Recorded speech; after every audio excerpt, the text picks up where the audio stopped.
Hey YouTube, welcome back. On this video I'm going to present you with my 1999 Honda VTR Superhawk 996 V-Twin. This is going to be a tough video for me because I've owned this bike probably the longest, and it is one of my favorite all-time motorcycles, and I have owned a ton of them. And it's going to be going to Wow Motorsports in Atlanta, Georgia. So if you guys out there have an interest in this bike, this is one with no stories whatsoever. It's 100% original, minus the replacement Michelin Pilot tires. But it is such a cool, rewarding motorcycle to ride. I just love it.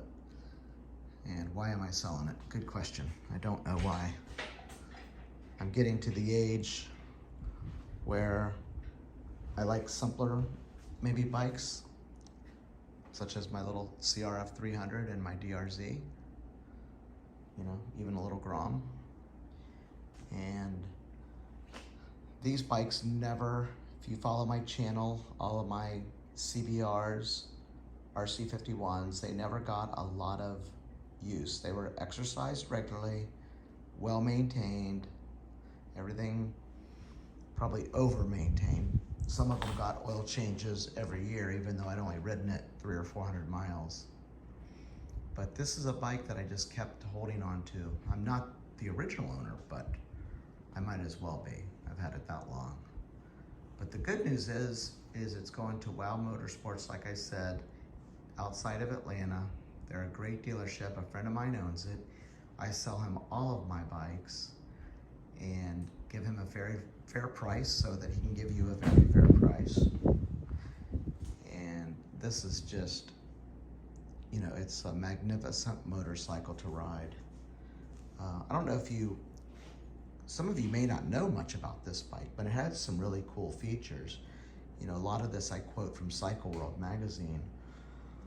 But it was the best open class street bike in that year because it was a lot of fun to ride in the mountains, in the curves, maybe a light track day, but it was very comfortable because, again, the clip-ons are above the triple tree.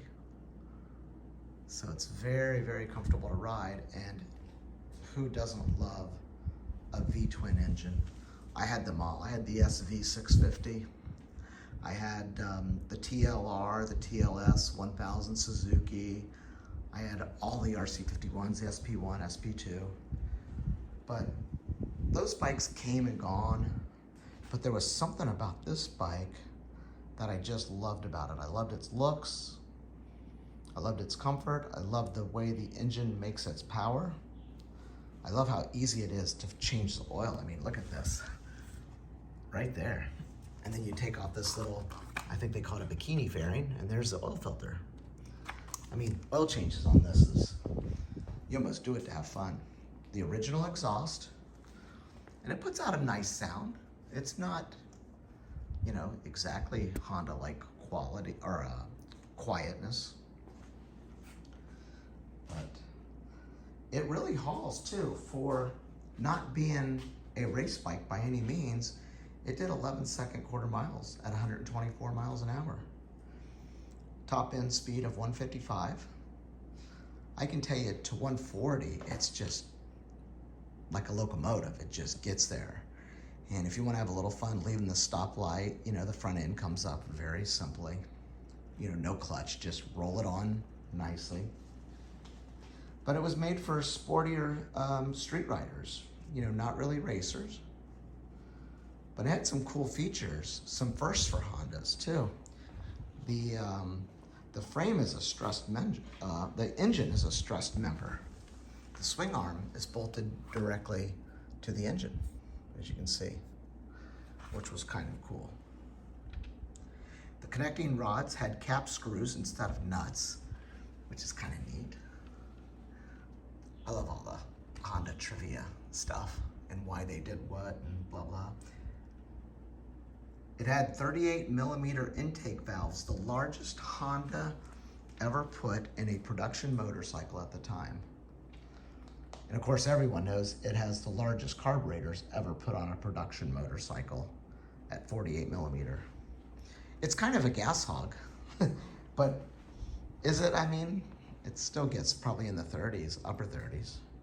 I've never looked at gasoline when I ride my motorcycles.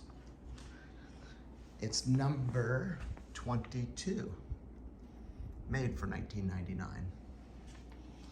And let's check out the mileage. I also, if you ever see this on my videos, it's telling me that I have VP C9 fuel in here.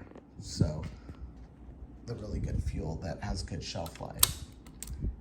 3,058 miles.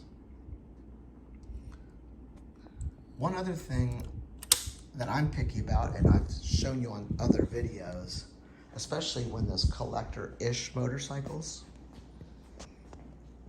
it's gotta have, for me, the stock blinkers, and it's gotta have the stock fender. It can't be trimmed. These fenders are a fortune for like an RC51 or a CBR, even if you can find them.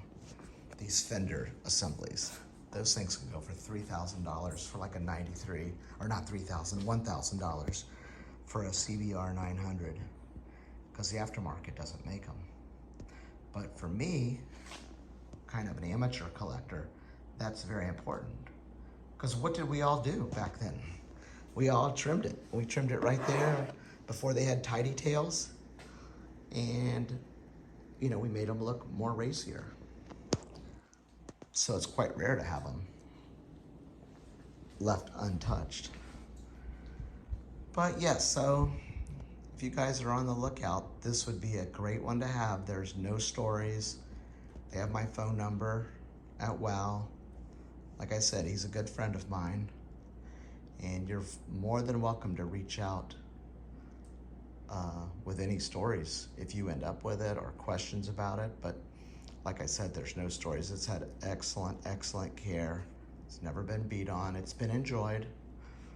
But I will look back on this video many years down the road and say, man, I wish I could go for a ride on that bike again. The character of that engine is just amazing. So thank you for looking, and have a great day.